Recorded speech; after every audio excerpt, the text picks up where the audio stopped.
ప్రియమైన దేవుని బిడ్డలారా, ప్రభువుతో ప్రతిదినం దేవుని మాటల ద్వారా ప్రతి ఒక్కరికి శుభాలు. ఈరోజు పరిశుద్ధ లేఖన భాగం యాకోబు రాసిన పత్రిక 1వ అధ్యాయం 5వ వచనం.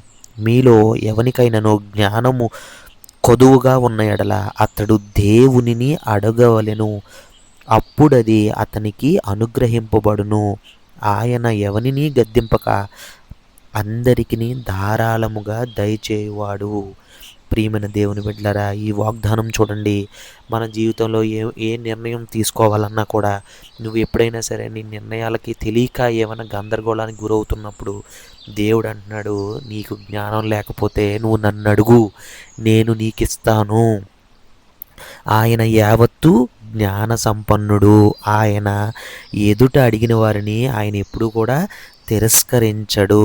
గర్వపడకుండా ఆయనను మనకి కావాల్సిన జ్ఞానాన్ని కూడా ఆయన నేను ఇస్తాను, నువ్వు నన్ను అడుగు అని దేవుడు నీతో ఈరోజు వాగ్దానం ఇచ్చి మాట్లాడుతున్నాడు. మనకేది రాదు, మనం ఏమీ చేయలేము, మనకేమీ ఉండదు అని మనం ఎప్పుడు కూడా అనుకోకూడదు. ఎందుకంటే అన్నీ తెలిసిన దేవుడు మన పక్కన ఉన్నాడు.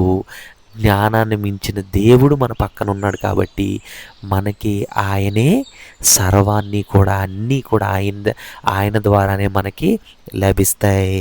ప్రియమైన దేవుని బిడ్డలారా, ఈ గొప్ప వాగ్దానం ద్వారా మనకి మన కుటుంబాలకి సదాకాలం దేవుడు దీవించి ఆశీర్వదించునుగాక. ఆమెన్.